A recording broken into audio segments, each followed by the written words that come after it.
لە یەکێک لەو جێگایانم کە کاتێک دێتە شاری لەنجەن و ئەگەر سەردانی نەکەی ئەوە ئیدی پێت ناگوترێت کە چۆ لەنجەنە دیوە، چونکە لە ڕێگەیەوە دەتوانی هەموو لەنجەن هەموو کوچەکانی بە زۆربەی شوێنە گرنگەکانی لەنجەن بە چاوانی خۆت ببینی. ئەوەش پێی دەگوترێت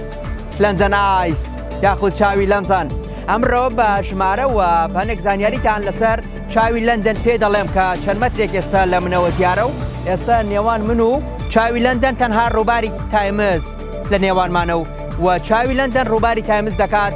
بە دوو بەشەوە. چاوی لەندەن دەکەوێتە سنتەری شاری لەنجەنەوە و دەکەوێتە ناوچەی وێستمینستە و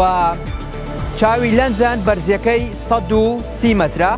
و تیرەکانی 120 مەترن و پێک هاتووە لە 32 کابینەوە خۆتانە چاوی کامێراکانەوە دەبینن و هەر کابینەیەکی دەتوانێت 25 کەس بگرێت و زۆربەی و کەسانە کە دێنە سەر چاوی لەنجەن ئەوە وەکو خێزانی دێن یاخود کۆمەڵی گروپن پێکەوە دێن و توانای لە خۆگرتنی 25 کەسی هەیە و کێشی هەرێکێک لە کابینەکان 10 تەنە. چاوی لەندەن لە ساڵی 2000دا دروستکراو. ئەو کە تۆنی بلێر سەرۆکوەزیرانی بەریتانیا بوو لە سەردەمی کابینەکەیەوەدا چاوی لەندەن کرایەوە. چاوی لەندەن ژمارەی زۆر گەشتیار بۆ خۆی ڕادەکێشێت. هەر لە بەرەمەشەکە ڕۆژانە زیاد لە 10,000 کەس دێنە لەنجەن و لەگەڵ چاوی لەنجەن کات بەسەر دەبان و لە یەک کاتدا چاوی لەندەن توانای لە خۆگرتنی 800 کەسی هەیە و لە ماوەی نیو کاتژمێردا یاخود با بڵین لە ماوەی 30 خولەکدا سوڕێک بە دەوری خۆیدا دەخواتەوە و هەموو لەندەنێ شان دەدات. چاوی لەندەن سەرچاوێکی دارایی گرنگە بۆ بەریتانیا بەگشتی و بۆ شاری لەنجەن بەتایبەتی و تێچووی ئەم پرۆژەیە 7 ملیۆن پاوەندە و گرنگیەکی یەجگار زۆری بۆ شاری لەنجەن هەیە و گەشتیارانێکی زۆر بەخۆشی چاوی لەنجەنەوە هاتوونەتە ئێرە و دەیانەوێت لێرە کاتەکانیان بەسەر بەرن و بۆ کەسێکی ئاسایش ئەگەر بێوێت لە چاوی لەنجەن سوار ببێت و یاخود جەوێکی خۆش بگۆڕێ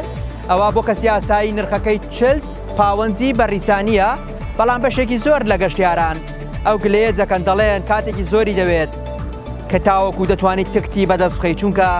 خەڵکێکی زۆر ڕۆژانە سەردانی دەکەن و گەشتیارێکی زۆر ڕووی تێدەگا و کۆمەڵێک وێنەی جوان و یادگاری لەگەڵ خۆیاندا دەچرکێنن. ئەو شوێنانەی کە لە بەریتانیا گرنگن ئەو جێگایانەی کە جێگەی بەناوبانگن و ئەو جێگایانەی کە لە وڵاتی بەریتانیادا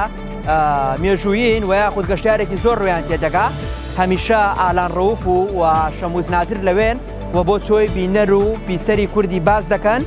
و کوردستانیان لە هەرکوێکی دنیا بن لە ڕێگەی مایکەکەی من و کامێراکەی شەموز نادرەوە تەواوی جێگە کلتوری و گرنگەکانی و ڕووداوەکانی وڵاتی بەریتانیاتان بۆ باز دەکەین و لە تەنیش چاوی لەنجەنەوە ئالان ڕەوف و شەموز نادر هەمانە بۆتان ڕێز و خۆشەویستی و لەگەڵ چاوی لەنجەن